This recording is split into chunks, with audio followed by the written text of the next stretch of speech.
Okay, so today we will talk about feedback. We already shot a tutorial on FUMANA and a Frap talk on filter banks in general, and I will link to them both here and in the description. But I thought that it could be useful to see some other uses of FUMANA. And this is because this kind of devices may have some applications that go beyond what it is written on the manual. So in other words, there is what FUMANA can do, but there is also what you can do with FUMANA. So one of the most requested things in our live workshop is the feedback. So how do you make FUMANA scream? How do you make it resonate? Because as you may know, FUMANA is non-resonant. There are many ways of creating feedback. I don't even know if one video is enough to cover them all. And there might be other ways of creating a feedback loop that I am still unaware of. So if you do know something that is not featured in this video, let me know in the comments below. So I will start from the simplest patch, which is BrainSource final output through FUMANA's main input and FUMANA all output to the CGM.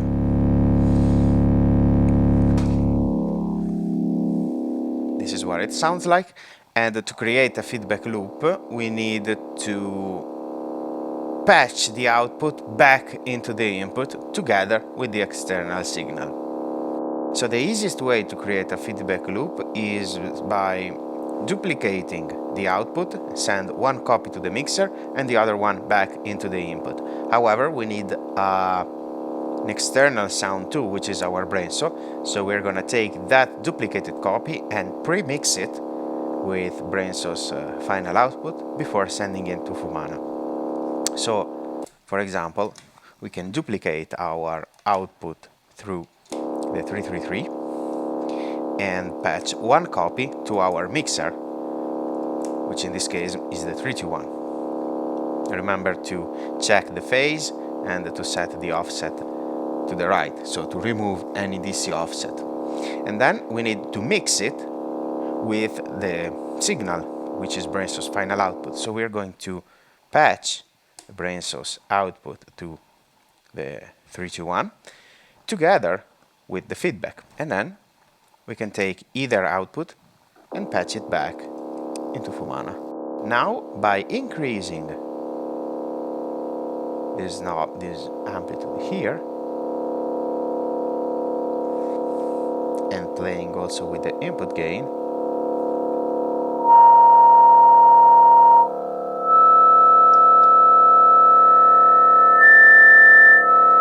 we created a feedback. Now we must be quite careful with the levels, of course, because this kind of feedback is completely out of control. You can just use it to add some mild nuances.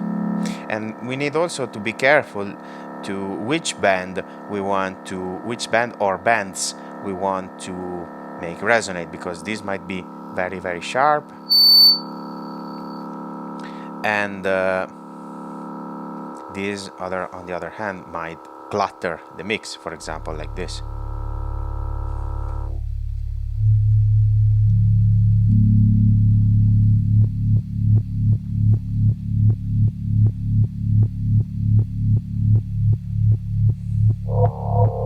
But they can provide a nice rhythmic effect nonetheless.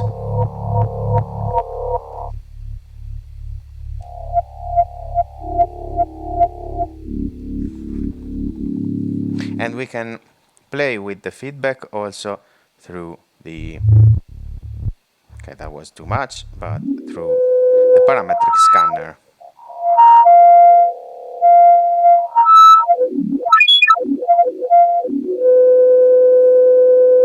Now, since we are using the 321, we can also invert the phase of the signal we are sending in.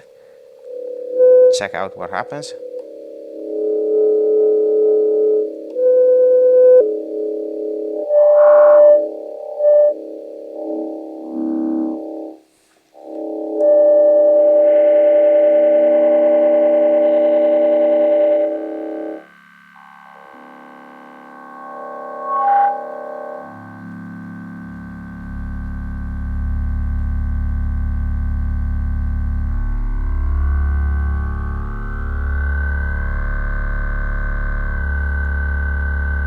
even add some reverb.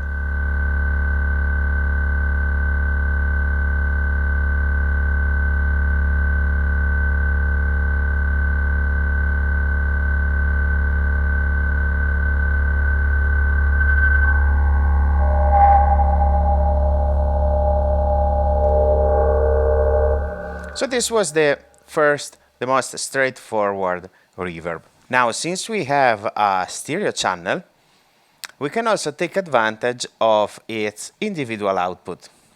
So for example, I can use the 333 as a mixer instead of a multiplier this time, since this module allows me this kind of flexibility, and patch it my BrainSauce final output here before sending it to FUMANA. I'm then gonna take my all output and patch it to the stereo channel with the classic non-resonant FUMANA. We can set the red VCA, which is our channel gain, to pre-fader mode. And use the direct output to take this signal, which is my FUMANA output, and patch it together with the BrainSauce.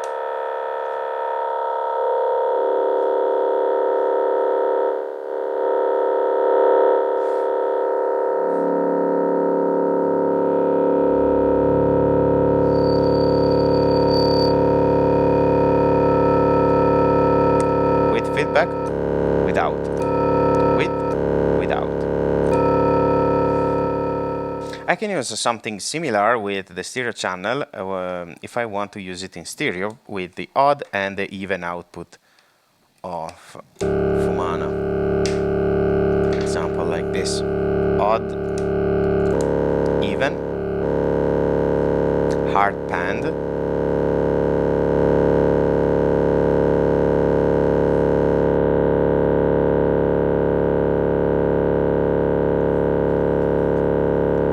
and then I can take the mono sum of these inputs here, since if I don't patch anything to the right channel, the stereo channel will output a mono sum, and patch it back in, but now retaining some kind of stereo image.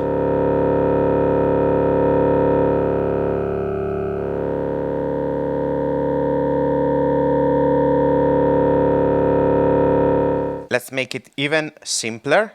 I can use the stereo channel and patch BrainSauce straight to it with my dry sound, and then I can use it in crossfade mode. So set this switch to the upper position.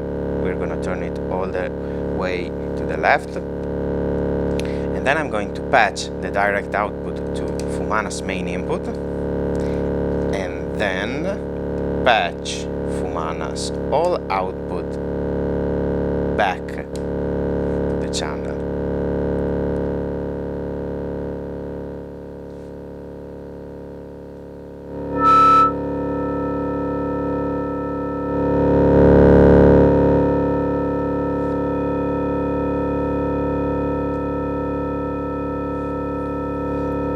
And the cool thing about this kind of reverb is that I can voltage control it, for example through sapels fluctuating the random voltages.